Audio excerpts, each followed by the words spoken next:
Hello everyone, welcome to Beka English. Akkam nagaa jirtu fayyaa keessanii baga nagaan gara Beka Englishitti dhuftanii. Maqaan koo Dr. Dajanee Gashen jedhama, barsiisaa Ingiliffaa Yuunivarsiitiiti. Barnoonni har'as ni qabadhee dhiyaadhe Fireezaal Varboota Imalaa Ingiliffaa jedha. Warra imala yookaan daandii deemuu wajjin wal qabatan jechuudha. Yeroo baay'ee kan itti fayyadamnu fi baay'ee faayidaa qabeeyyii kan ta'anidha jechuudha. Daawwattoota keenya chaanalii kanaaf haarawwatan subscribe gochuun dagatiina. Viidichas like gochuun eegala amma kallattumaan gara barnootichaatti dabarra. Yeroo baay'ee geetoon jenna yaabbachuu jechuuf geejjibooyi yaabbachuuf jechuudha. Keessumaayyuu geejjiba gurguddaaf geetoon jenna. Kan akka baasii, kan akka train yookaan baaburaa, kan akka pleenii yookaan xiyyaaraa fi kan kana fakkaataniif geetoon jenna yaabbachuuf jechuudha. Fakkeenyaaf nama tokkoon get on the bus yeroo jennu baasicha yaabbadhu jechuu keenya. Get on the bus jechuun baasicha yaabbadhu jechuudha. Nama tokkoon baasii yaabbadhu deemi jechuuf get on the bus jechuu dandeessu. Baasii sana yaabbadhu jechuudha. Get off irraa bu'uu. Get off irraa bu'uu. Get off jechuun faallaa geetooniiti irraa bu'uu jechuudha. Geejjiboo yookaan konkolaataa wayii irraa bu'uu jechuudha. Fakkeenyaaf we get off the car jechuun konkolaaticha irraa buuna jechuudha. We get off the car jechuun konkolaaticha irraa buunaa jechuudha. Konkolaataa beekamu sana irraa buunaa jechuuf we get off the car jenna. Kanaaf geejjiba barbaannu as keessa galchine we get off the car, we get off the bus jennee kamiyyuu bakka buufne akkasitti dubbachuu dandeenya jechuudha. Speed up saffisa dabaluu. Speed up saffisa dabaluu. Speed up jechuun wanna tokko saffisaan hojjechuu yookaan immoo saffisa wanna tokko dabaluu jechuudha. Waa hojjettu yoo ta'e speed up yoo siniin jedhe namni tokko waan hojjetu sana saffisa isaatti dabalii jechuudha. Yookaan immoo wanni tokko akka saffisu taasisi jechuus ni dandeenya. Fakkeenyaaf you should speed up jechuun saffisa dabaluu qabdaa jechuudha. You should speed up jechuun saffisa dabaluu qabdaa jechuudha. Konkolaataa oofna yoo ta'e you should speed up yoo siniin jedhe namni saffisa konkolaataa sana dabaluu qabdaa jechuudha. Yookaan immoo wanna hojjetu tokko saffisaan hojjechuu qabdaa jechuus ni dandeenya. Hold up tursiisuu. Hold up tursiisuu. Wanna tokko hold up gochuu jechuun akka turu taasisuu yookaan immoo tursiisuu jechuudha. Fakkeenyaaf bakka wayii deemtu yoo taatanii wanni tokko sin danqee akka hin deemne sin taasisee sa'aa yoo sin dabarsiise wanna sanatu na tursiise jechuuf hold up fayyadamtu jechuudha. Fakkeenyaaf traffic held us up jechuun traafikatu nu tursiise jechuudha. Traffic held us up jechuun traafikatu nu tursiise jechuudha. Held upin past form hold up iti waa tursiisu jechuudha. Kanaaf traffic jechuun waan lafarra socho'u keessumaayyuu geejjibni adda addaa traffic jenna. Traffic jechuun poolisii traafikaa jechuu miti. Waan lafarra deemuun traffic jenna keessumaayyuu geejjiba adda addaaf. Kanaaf traffic held us up jechuun traafikatu nu tursiise jechuudha. Fakkeenyaaf namni tokko bakka tokko deemtanii maaliif turte yoo isiniin jedhe traffic held us up yoo jettan traafikiitu nu qabee deemuu hin dandeenye karaa nutti cuccufee karaarra waan socho'u yookaan immoo geejjiba adda addaatu guutee ture. Kanaaf sirriitti deemuu hin dandeenye kanaaf barfanne yookaan immoo kanaaf turre jechuudha. Check-in galmaa'uu. Check-in galmaa'uu.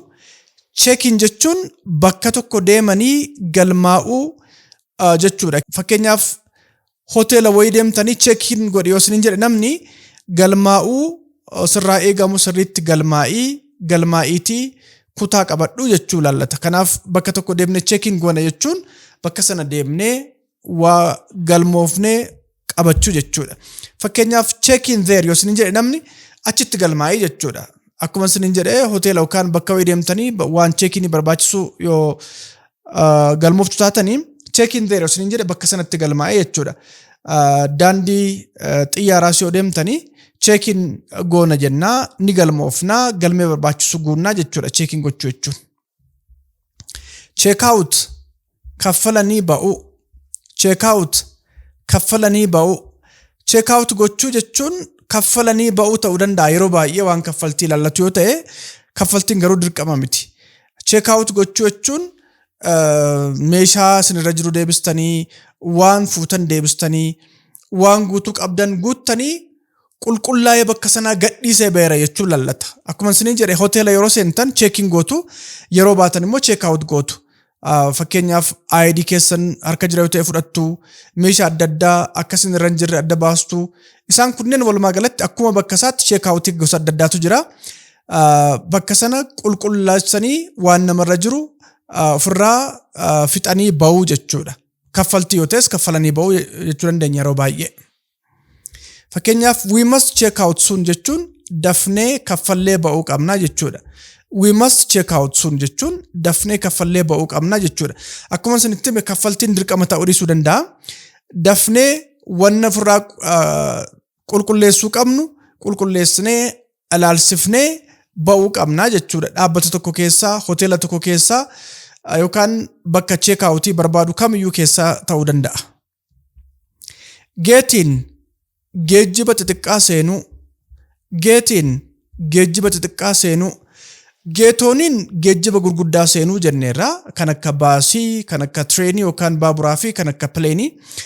Geetiin immoo geejjiba xixiqqoo kan akka taaksii fi kan fakkaatan kaarii jechuu dandeenya konkolaataa xixiqqoo. Isaan kunneen geetiin jenna. Geejjiba xixiqqoo seenuu jechuudha. Fakkeenyaaf get in the car jechuun konkolaataa keessa seenii jechuudha. Get in the car jechuun konkolaataa keessa seenii jechuudha. Nama tokkoon akka konkolaataa seenuuf get in the car jettu. Konkolaaticha keessa seenii yookaan immoo konkolaataa keessa seenii jechuudha. Kanaaf waan konkolaataa xixiqqoo yookaan geejjiba xixiqqoo yoo ta'e geetoon hin jennu. Gurguddaa yoo ta'e immoo geetiin hin jennu. Kan adda baasnee beekuu qabnaa jechuudha. Get away for imala gabaabaaf deemuu. Get away for imala gabaabaaf deemuu. Get away for jechuun imala yeroo muraasaa yookaan guyyaa muraasaaf ta'e tokko deemuu jechuudha. Bakka kamiyyuu ta'uu danda'a. Kanaaf let's get away for a few days jechuun guyyaa muraasaaf haa deemnu jechuudha. Let's get away for a few days jechuun guyyaa muraasaaf haa deemnu yookaan immoo guyyaa muraasaaf imala wayii deemnee haa deemnu jechuudha. Set off imala jalqabuu. Set off imala jalqabuu yookaan imala eegaluu. Bakka kamiyyuu ta'uu danda'a. Imala qabdu yoo taatanii set off gootan jechuun imala sanaaf kaatanii yookaan imala sana eegaltanii jechuudha. Fakkeenyaaf we set off early jechuun ganamaan imala eegalle jechuudha. We set off early jechuun imala ganamaan eegalle yookaan immoo yeroon imala eegalle jechuudha. Set off jechuun akkuma jedhee imala eegaluudha. Kanaaf we set off early yeroo jettan osoo hin barfatiin yeroon imala eegaluu keessan agarsiisaa jechuudha. See off nama gaggeessuu. See off nama gaggeessuu. See off jechuun nama tokko bakka wayii deema yoo ta'e bakka inni deemu sana wajjin deemtanii gaggeessuu jechuudha. Fakkeenyaaf buufata konkolaataa ta'uu danda'a. Buufata xiyyaaraa ta'uu danda'a. Yookaan immoo bakka inni deemu kamiyyuu deemtanii nagaatti jettanii gaggeessanii deebi'uuf see off gootan jennaa jechuudha. Fakkeenyaaf they came to see me off jechuun na gaggeessuuf dhufanii jechuudha. They came to see me off jechuun na gaggeessuuf dhufanii jechuudha. See offiin gaggeessuudha. Miin immoo ana jechuu waan ta'eef they came to see me off jechuun na gaggeessuuf dhufanii jechuudha. Bakka kamiyyuu deemtu ta'uu danda'a. Firri keessan yookaan maatiin keessan sin gaggeessuuf sin faana dhufan yoo ta'e waan yeroo darbee raawwate haasa'uu barbaaddan they came to see me off jettu na gaggeessuuf dhufanii jechuudha bakka sana. Take off lafaa ka'uu yeroo baay'ee balali'uuf jechuudha. Take off lafaa ka'uu balali'uuf. Take off jechuun wanna samiirra balali'uuf itti fayyadamna yeroo baay'ee xiyyaaraaf jechuudha. Kanaaf take off godha yeroo jennu xiyyaara tokkoof lafaa ka'ee balali'uuf jechuudha. The plane will take off soon jechuun xiyyaarri dhiyootti ka'aa jechuudha. The plane will take off soon jechuun xiyyaarri dhiyootti ka'aa jechuudha.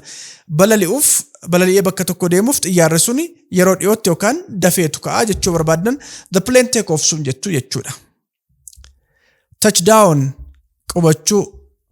Touchdown qubachuu. Touchdown jechuun qubachuu jechuudha. Kun faallaa take offiiti. Take offiin ka'uu jechuudha balali'uuf. Touchdowniin immoo qubachuu jechuudha. Isa land jennu jechuudha. Keessumaa kan akka plane adda addaaf. Kanaaf we touch down safely jechuun nagaan qubannee jechuudha. We touch down safely jechuun nagaan qubannee jechuudha. Pleenii irraa nagaan buune yookaan immoo pleeniin sun yookaan xiyyaarri sun nagaan qubate jechuudha.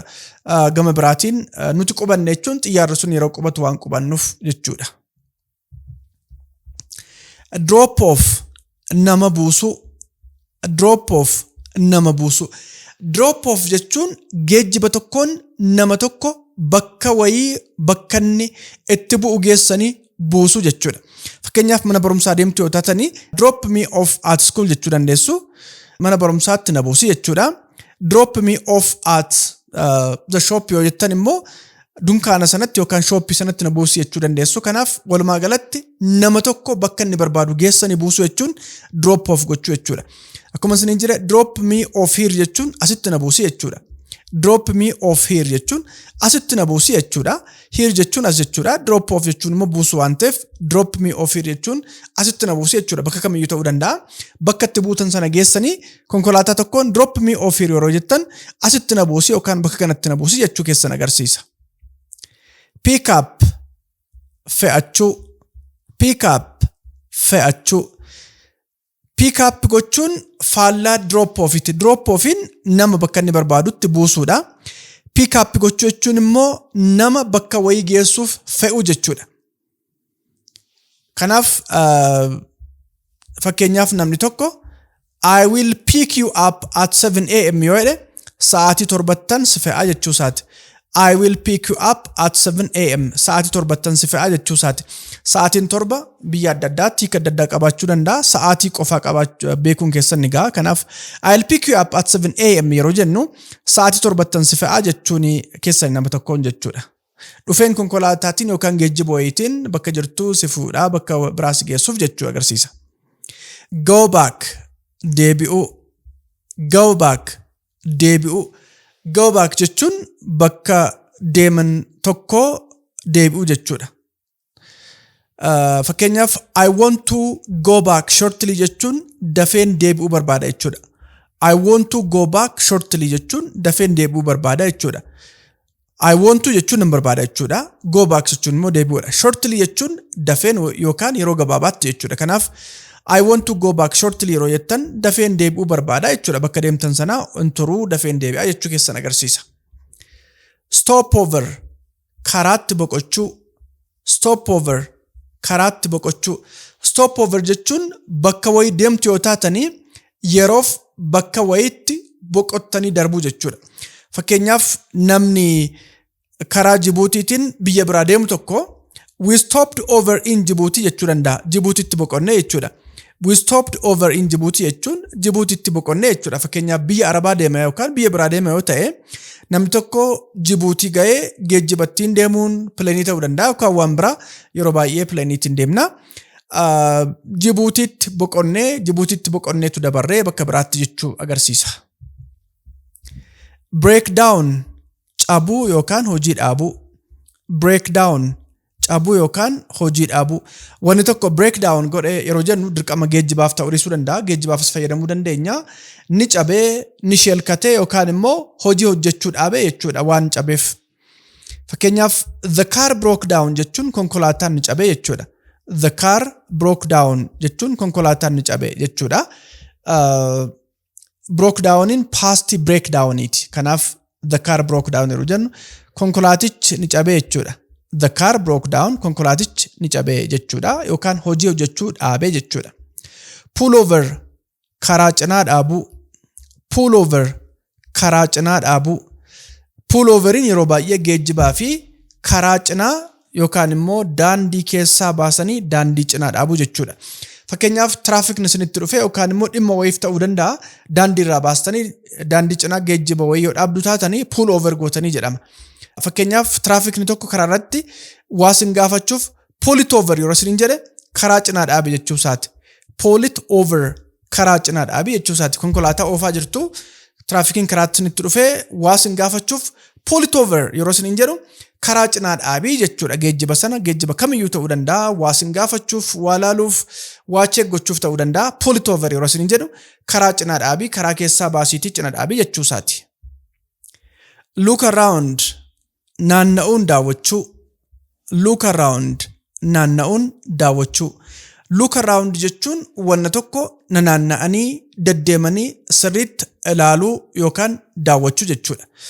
Fakkeenyaaf bakka tokko deemtanii namni wayii magaala wayii jirtu haa jennu magaala sana sirriitti akka daawwattan yoo isinitti himuu barbaade look around the city isiniin jechuu danda'a. Look around the city yeroo isiniin jedhe magaalicha naanna'ii daawwadhu jechuu isaati. Look around the city jechuun magaalicha naanna'ii daawwadhu sirriitti deddeemii keessa deddeemii naanna'iitii ilaalii yookaan daawwadhu jechuu agarsiisa. Look forward to hawwiin eeguu. Look forward to hawwiin eeguu. Look forward to jechuun wanna tokko hawwiin eeguu jechuudha. Kun dirqama geejjiba yookaan imala qofaaf miti. Yeroo baay'ee yeroo imalaas fayyadamuu dandeenya yookaan yeroo biraa wanna gara fuulduraatti ta'uuf deemu tokko hawwiin eeguu jechuudha. Fakkeenyaaf nama wayii gara fuulduraatti ilaaluuf yookaan wal arguuf deemtu yoo ta'e I look forward to meeting you jettuuni. I look forward to meeting you jenna yoo verbii ta'e ing daballa. Yookaan immoo cidha wayii qaba yoo ta'e namni tokko I look forward to your wedding yoo jettaniini cidha kee hawwiinan eegaa fedhii guddaanan eegaa jennee waa tokko gochuuf fedha guddaa qabaachuu yookaan hawwii guddaa qabaachuu keenya kan ittiin ibsinu jechuudha. Fakkeenyaaf I look forward to our trip jechuun imala keenya hawwiinan eegaa jechuudha. I look forward to our trip jechuun imala keenya hawwiinan eegaa jechuudha. Bakka tokko deemtu yoo ta'e imala nam tokko I look forward to our trip yoo jedhe imala keenya hawwii guddaanan eegaa imaluuf baay'een barbaadee jira jechuu agarsiisa. Barnoota kanarraa faayidaa guddaa argattan abdii guddaan qaba. Viidiyicha like yoon goone ta'e like gochuu, chaanalicha immoo subscribe goone subscribe gochuu fi yaada qabdan immoo commentiin share nu gochuun dagatiinaa.